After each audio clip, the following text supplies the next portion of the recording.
Hey, come in, sir. Come in.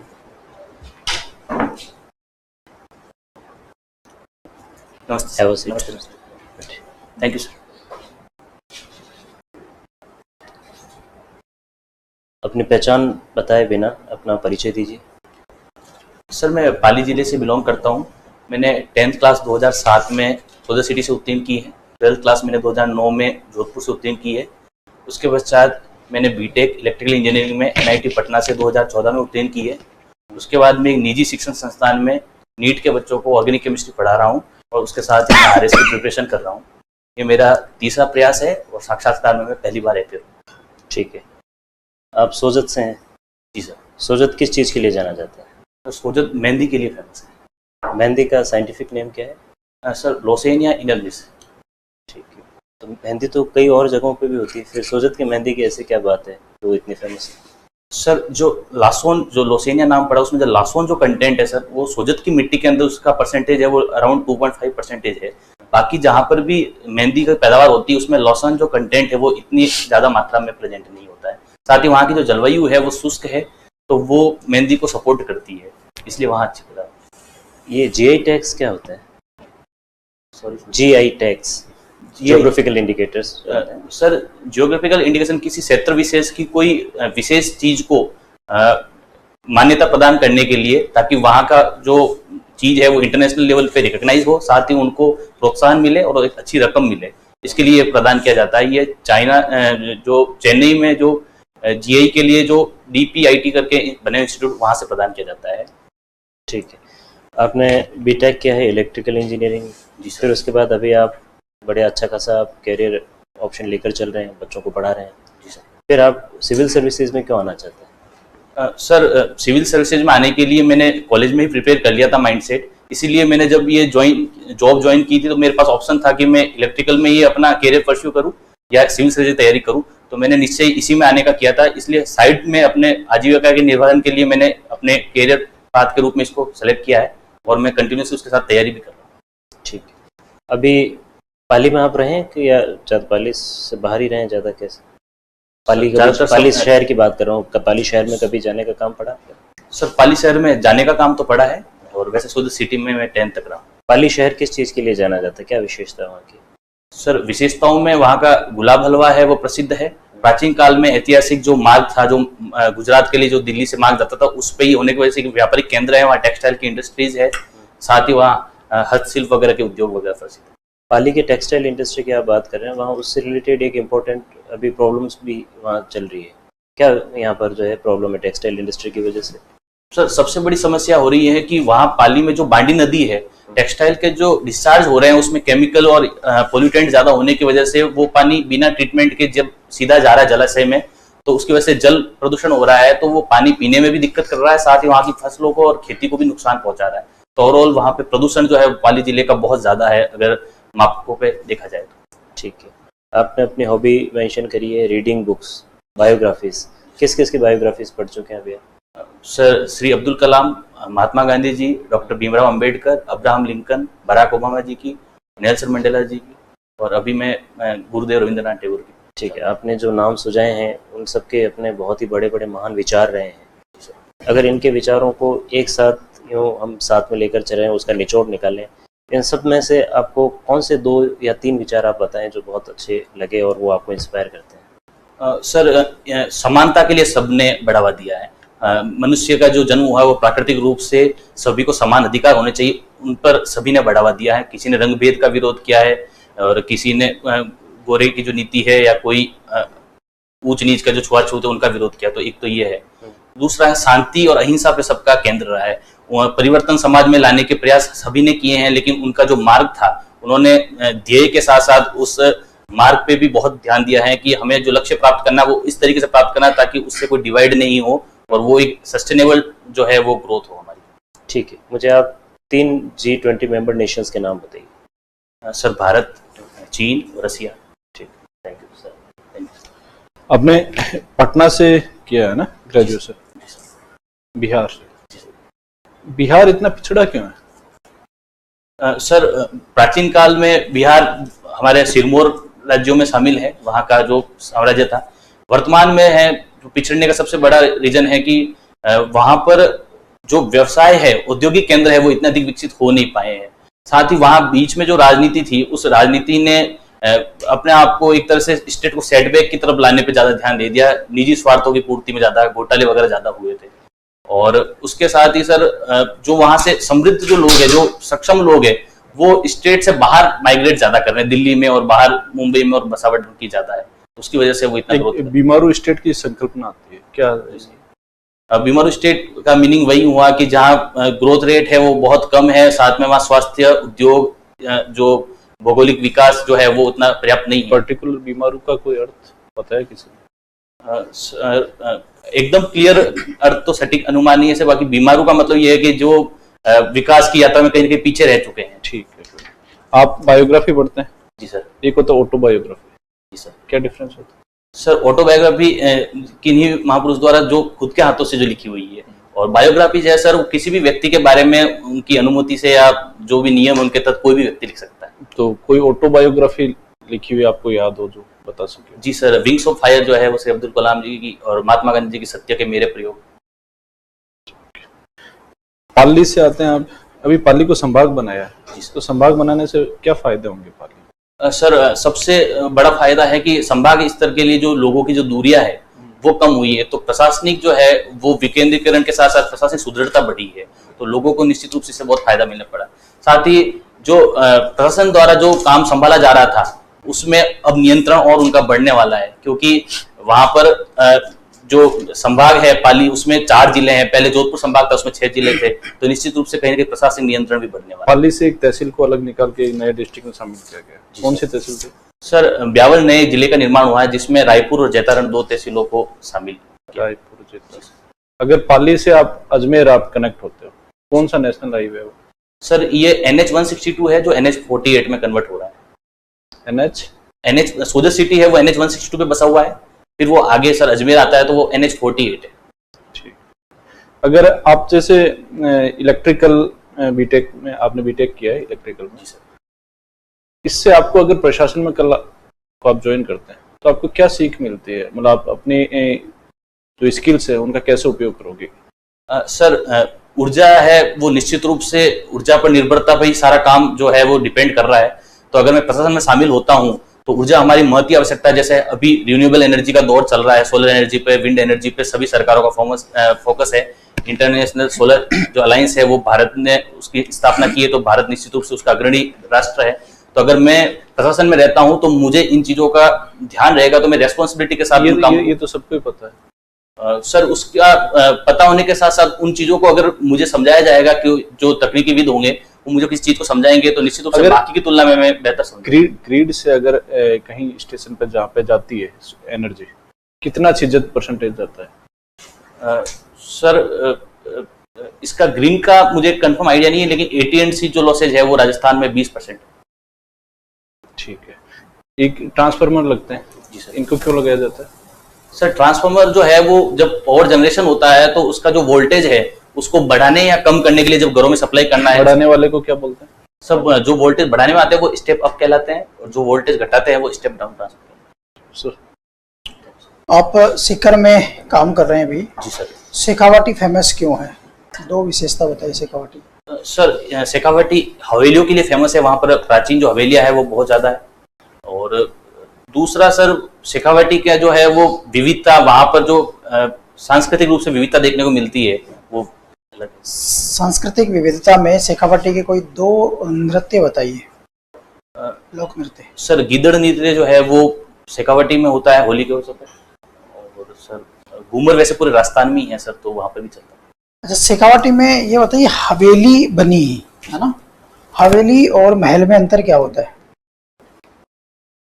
Sir महल जो है वो पर्टिकुलर निवास स्थान के तौर पर जो है वो एक एरिया होता है, कमरे वगैरह। हवेली एक भव्य इमारत जो है जिसमें बाहर से दिखने में बहुत आकर्षक दिखता है। महल भी भव्य ही होता है। सर बाहरी जो व्यू है वो हवेली में ज्यादा क्लियरली विजुअलाइज होता है, महल अंदर से देखने के लिए ज्यादा। अच्छा, शेखावाटी से स्वामी विवेकानंद का संबंध रहा है कभी? जी सर।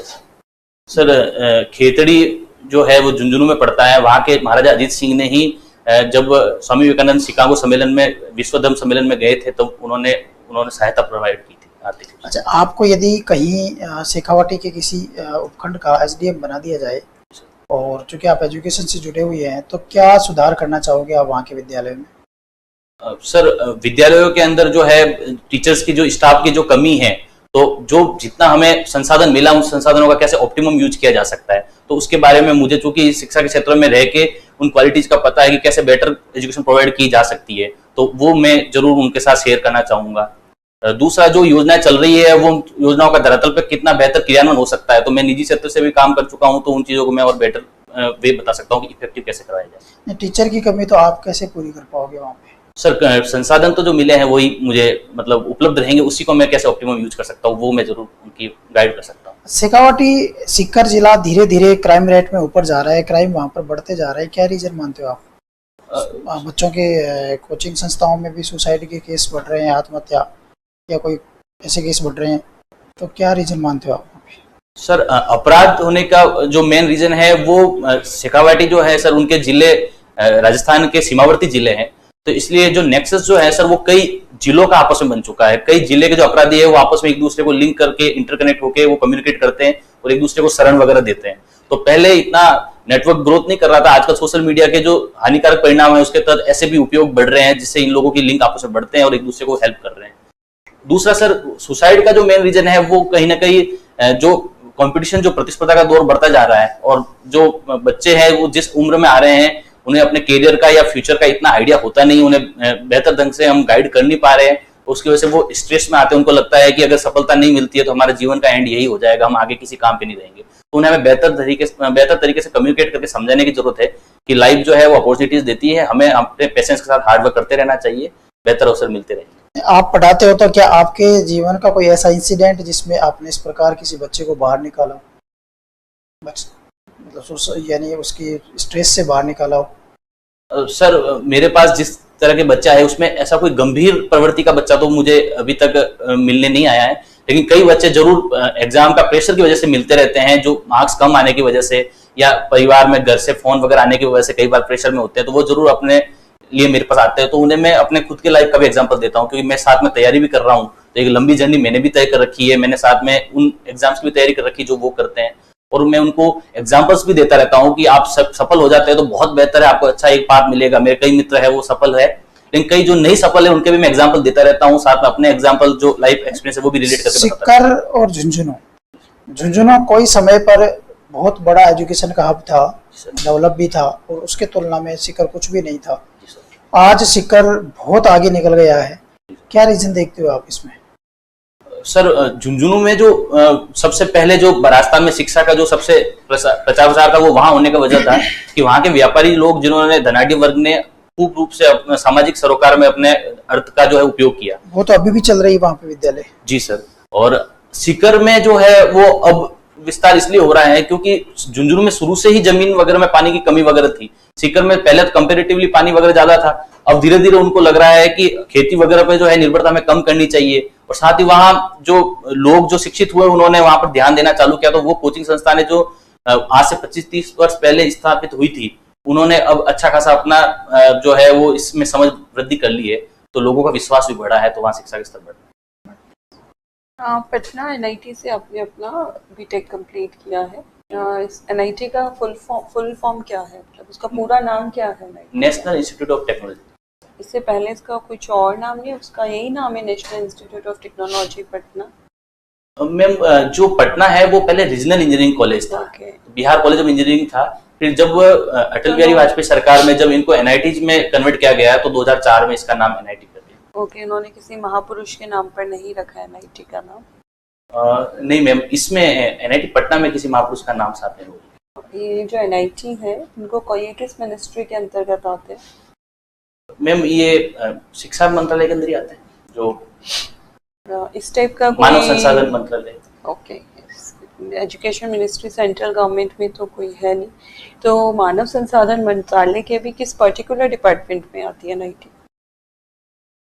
मैम, ये वैसे ऑटोनोमस होते हैं, इनके खुद के ये एग्जाम वगैरह कंडक्ट करवाते हैं, बाकी किस में आते हैं पर्टिकुलर वो मुझे अभी नाम याद है। चलिए कोई बात नहीं।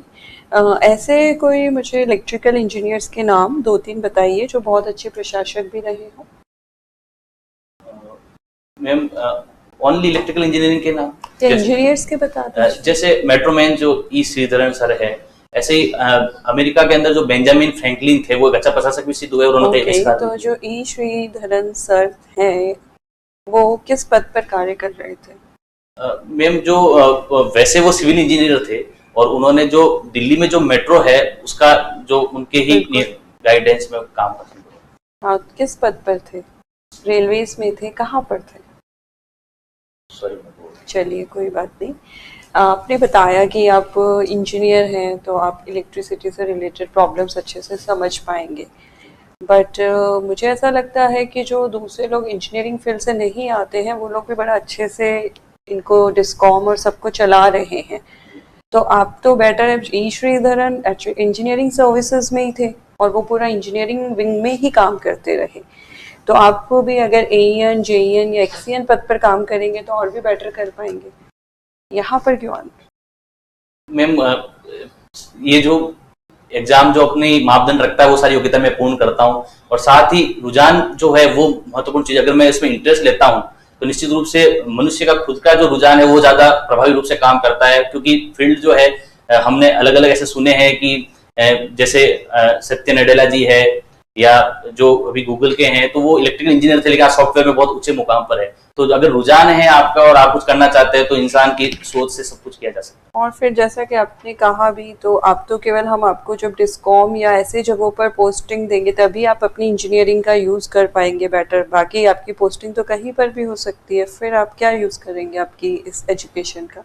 मैम साइंस बैकग्राउंड से साथ में इंजीनियरिंग की तैयारी करते हुए जो एनालिटिकल जो अप्रोच सीखी है और जो हमने कैलकुलेशंस वगैरह में जो एक बढ़त हासिल कर रखी है, तो कोई भी काम करेंगे तो हमें इन कैलकुलेशन एनालिसिस का काम पड़ेगा। साइंटिफिक अप्रोच हर डिपार्टमेंट में आजकल बढ़ाने का काम ज्यादा फोकस में है, तो निश्चित रूप से जो ज्ञान अर्जित किया गया है उनका कहीं ना कहीं मायने में हर जगह सोचने समझने में यूज होता ही है, तो वो कहीं ना कहीं काम आता है। राजस्थान में बाल विवाह अभी भी बहुत होते हैं, ठीक है, तो आप अपना एनालिटिकल एबिलिटीज और साइंटिफिक टेम्परामेंट के साथ इस प्रॉब्लम को कैसे सॉल्व करेंगे तो बताइए। और मैम एनालिटिकल एबिलिटीज के साथ तो जैसे कि जो भी मेरे पास रिपोर्ट आएगी तो जो यूज किए जा रहे हैं उन्हीं माध्यम को अच्छी तरह से यूज कर सकते हैं। जैसे 10th की मार्कशीट है तो हम कहीं पर भी गांव वगैरह के हैं उनके जो 10th की मार्कशीट की जो बर्थ डेट वगैरह जो है उनको कैसे हम प्रशासन में दर्ज करके रख सकते हैं ताकि हमें इन चीजों के लिए परेशानी होना पड़े कि किसी बच्चे या बच्ची का जो बाल विवाह हो रहा है तो वो बाल विवाह है वो उसकी उम्र कम है या ज्यादा नहीं है, उसके लिए हमें कोई बहाना नहीं बना सकता। तो ऐसी चीजें जो है वो हम डाटाबेस में अच्छे तरह से रिकॉर्ड रख सकते हैं, वो काम आ जाएगा। Okay, thank you. आप सीकर में पोस्टेड हैं, हाल ही में प्रधानमंत्री जी ने सीकर का दौरा किया था, क्या घोषणाएं की थी वहां से? सर सीकर से घोषणाओं में सर मुझे कंफर्म अभी है। ठीक है, आईपीसी क्या होता है? आईपीसी सर संस्था है जो कंपाउंड्स की नेमिंग करता है। और IPC Indian penal code sir जब भी कोई व्यक्ति जो अपराध घटित करता है तो अपराध के होने के बाद उस पर जो धाराएं लगाई जाती है वो आईपीसी के तहत लगाई जाती है। कब बना था आईपीसी? सर 1860। ठीक है, अभी वर्तमान में क्यों चर्चा में? सर अभी माननीय गृह मंत्री जी ने आईपीसी का नाम भी परिवर्तित किया है और साथ में उनकी कुछ धाराओं में भी जो है वो परिवर्तन किया। क्या नाम, नया नाम क्या दिया गया? भारतीय न्याय संहिता। बड़े यूनिफॉर्म सिविल कोड समाप्त कर दिया जाना चाहिए, ये लागू किया जाना चाहिए। यूनिफॉर्म सिविल कोड अभी लागू नहीं है सर, तो अभी उस पर लागू करने के लिए जो है वो विधि आयोग ने भी अपनी अनुशंसा दी है, साथ ही अभी इतने दिनों तक उन्होंने मतलब पब्लिक से भी उसके बारे में राय मांगी है और उसकी दिशा में आपकी क्या राय है, लागू किया जाना चाहिए नहीं किया जाना चाहिए? सर यूनिफॉर्म सिविल कोड को पूर्णतः जो लागू करने में कुछ अड़चने आ रही है, क्योंकि अभी भी जो मुझे सिर्फ आपकी राय जाननी, किया जाना लागू किया जाना चाहिए। किया जाना चाहिए, बढ़िया। शराबबंदी की जानी चाहिए नहीं की जानी चाहिए? बिल्कुल निश्चित रूप से की जानी चाहिए। ठीक है, आपका साक्षात्कार पूरा हुआ, अब जा सकते हैं।